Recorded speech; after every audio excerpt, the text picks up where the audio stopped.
উড়িষ্যা থেকে গ্রেপ্তার প্রাক্তন তৃণমূল বিধায়ক নির্মল ঘোষ। এই নিয়ে চিকিৎসক অনিকেত মাহাতো কি বলছেন শুনুন। কোন নির্দেশে কেন পুলিশের কর্তা ব্যক্তিরা এরকম নিশ্চুপ থাকলেন, এই সত্য উদ্ঘাটিত হওয়া প্রয়োজন। পাশাপাশি আজকের দিনে এই কথা বলতে চাই যে এই কাজ করতে দেশের সর্বোচ্চ তদন্তকারী সংস্থার 2 বছর সময় লাগলো কেন? এটা তো দিনের আলোর মতন পরিষ্কার যে সেখানে তাড়াহুড়ো হয়েছিল।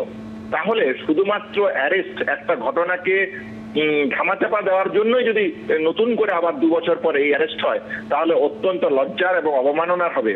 তাই পুলিশ এবং দেশের সর্বোচ্চ তদন্তকারী সংস্থা প্রশাসনের কাছে একজন আন্দোলনকারী চিকিৎসক হিসেবে অভয়ার যন্ত্রণাকে নিয়ে আমরা যারা দিনের পর দিন অতিবাহিত হচ্ছি, তাদের দিক থেকে নিবেদন থাকবে যে 9 এবং 14 আগস্টের সত্য উদ্ঘাটিত হোক।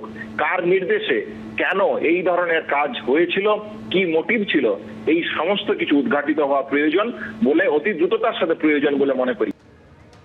আরজিকর কাণ্ডে গ্রেপ্তার প্রাক্তন তৃণমূল বিধায়ক নির্মল ঘোষ। 10 তারিখ খড়দা থানায় নতুন এফআইআর দায়েরের পরেই কিন্তু তার খোঁজ মিলছিল না। অবশেষে ওড়িশা থেকে তাকে গ্রেপ্তার করেছে পুলিশ। আগামীকাল তাকে ব্যারাকপুর আদালতে পেশ করা হবে।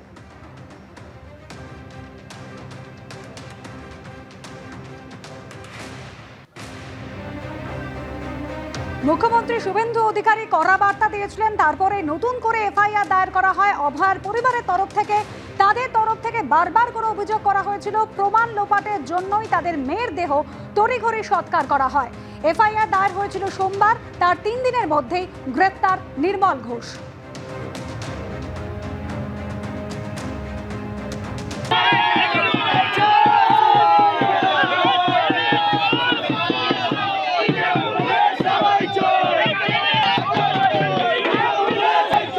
নির্মল ঘোষ গ্রেপ্তার হতেই পানিহাটি পুরসভায় বিজেপির উচ্ছ্বাস।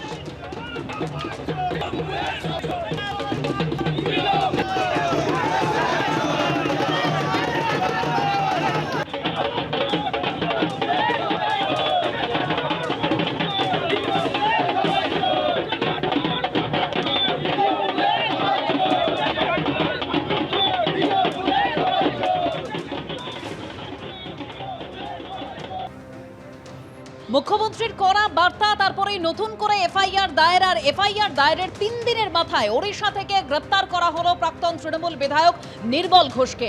তবে এফআইআর দায়ের হওয়ার পর তিনি কোথায় ছিলেন, এই বিষয়ে কি বলেছেন নির্মল ঘোষের পরিবার, শোনাবো।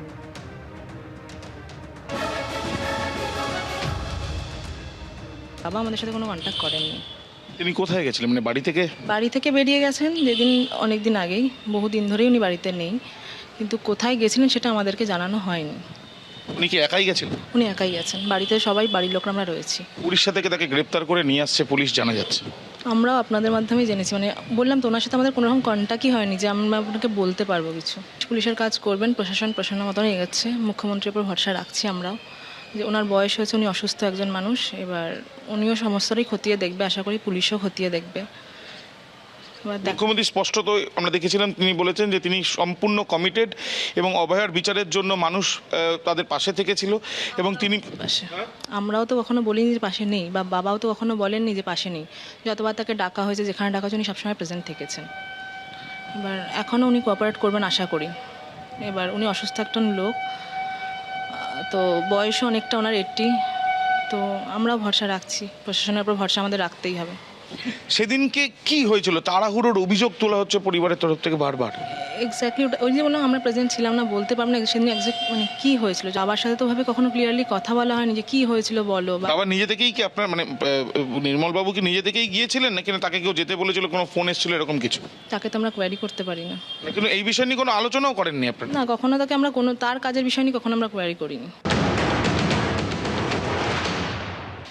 বিচারের জায়গায় চলবে। আমরা কোনোদিন বিচারের বা তদন্তের কোনো রকম বিপক্ষে নই। আমরাও সত্যি জানতে চাই। তড়িঘড়ি করা হয়েছে বলে অভয়ার বাবা তিনি লিখিত অভিযোগ করেছেন এবং সম্পূর্ণ অভিযোগ যে 3 জনের নামে বলেছেন। প্রথম নামই হচ্ছে নির্মল ঘোষ, প্রাক্তন বিধায়কের। না, তড়িঘড়ি করা হয়েছিল, ওই দিন কি হয়েছিল আমরা সত্যি কিছু জানি না। সেদিনকে বুদ্ধদেব ভট্টাচার্য মারা গিয়েছিলেন, আমার বাবা অ্যাসেম্বলিতে সেখানে মাল্যদান এবং যা যা তাদের কাজ থাকে সেগুলোই করে বাড়ি ফিরেছিলেন। এখান থেকে লোকাল এমএলএ যেহেতু উনি, সেহেতু ওনাকে জানানো হয় যেরকম একটা ইনসিডেন্ট ঘটেছে। প্রত্যেকটা প্রত্যেকটা কেস যতগুলো আমার বাবার নামে যেগুলো কেসগুলো আছে প্রত্যেকটি সর্বৈব মিথ্যা। নতুন করে আমার কিছু বলার নেই, যা বিচারাধীন ব্যবস্থা মানে আছে সেটা হবে। আর যদি বিশেষ কিছু আপনাদের জানার থাকে আপনারা সিবিআই তো রিপোর্ট পেশ করে দিয়েছিল এগুলো সম্বন্ধে, আপনারা সেখান থেকেই জানতে পারবেন। সোমনাথ দে এবং সঞ্জীব মুখার্জি এরা দ্রুত নিয়ে আমার মেয়ের দেহটাকে পুড়িয়ে দেওয়ার ব্যবস্থা করেছে এবং সেদিন আমরা দেখেছিলাম আমার মেয়ের দেহটা যখন চুল্লিতে ঢুকে গেছিল তখন আমাদের লোকাল এমএলএ যে সে আমাদের এই সঞ্জীব মুখার্জির পিঠ চাপড়ে ওয়েল ডান বয় বলছে। একটি জায়গাতে সিবিআই ইনভেস্টিগেশন করার স্কোপ নেই, সেটা হলো ক্রিমেশন ঘাট। আমি সিপি আছে, সিপি ব্যারাকপুর হেয়ার, এটাতে সিবিআই নেই। Please start new case and take appropriate action. আশ্চর্য হয়ে যাবেন, সিরিয়াল 3-তে ছিল, 1 করেছে। ক্রিমিশন কস্ট দিতে হয়, ক্রিমিশন কস্ট বাড়ির লোক দেয়নি, সিগনেচার করতে হয় বাড়ির লোককে, নো সিগনেচার। এখানে নির্মল ঘোষ, সোমনাথ দে, সঞ্জীব মুখার্জি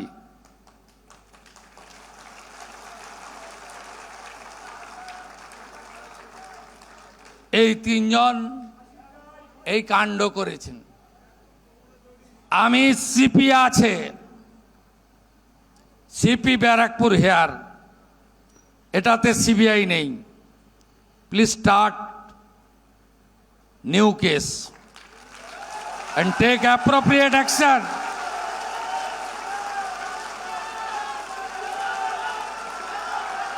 আমার যা করার আছে করব, অভয়া বলিনি, অভয়া বলিনি, অভয়া বলিনি, অভয়া বলিনি। মানুষ আমাদের জিতিয়েছে অভয়ার বিচার দিতে। আমার লিমিটেশনের মধ্যে আমি কমিটেড, আমি কমিটেড, আমি কমিটেড। অভয়ার পরিবারের তরফ থেকে কিন্তু শুরু থেকে অভিযোগ জানানো হয়েছিল প্রমাণ লোপাটের জন্যই তাদের মেয়ের দেহ তড়িঘড়ি সৎকার করা হয়। এরপর নতুন করে এফআইআর দায়ের হলো গত সোমবার। এরপর 11 তারিখ অভয়ার বাবা কি জানিয়েছিলেন শোনাবো। প্রশাসনের পক্ষ থেকে আলাদা করে এফআইআর করা হবে, এফআইআরটি কি শুরু হয়েছে? হ্যাঁ, এটা শুরু হয়েছে। সেই অভিযোগ কি আপনারা আগে জানিয়েছিলেন পুলিশকে? না, আগে জানায়নি, জানানো হয়েছে।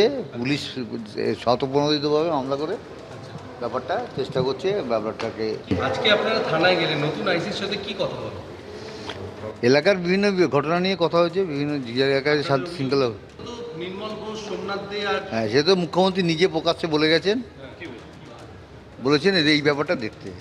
যে ব্যাপারটা আমার মেয়েকে যিনি তাড়াতাড়ি পুড়িয়ে দিয়েছিল, সেই ব্যাপারটা নির্মল ঘোষ, সঞ্জীব মুখার্জি আর সোমনাথ দে কেন এর কি উদ্দেশ্য ছিল সেটা ভালো করে তদন্ত করতে বলা হয়েছে। এবিপি আনন্দ, এগিয়ে থাকে, এগিয়ে রাখে।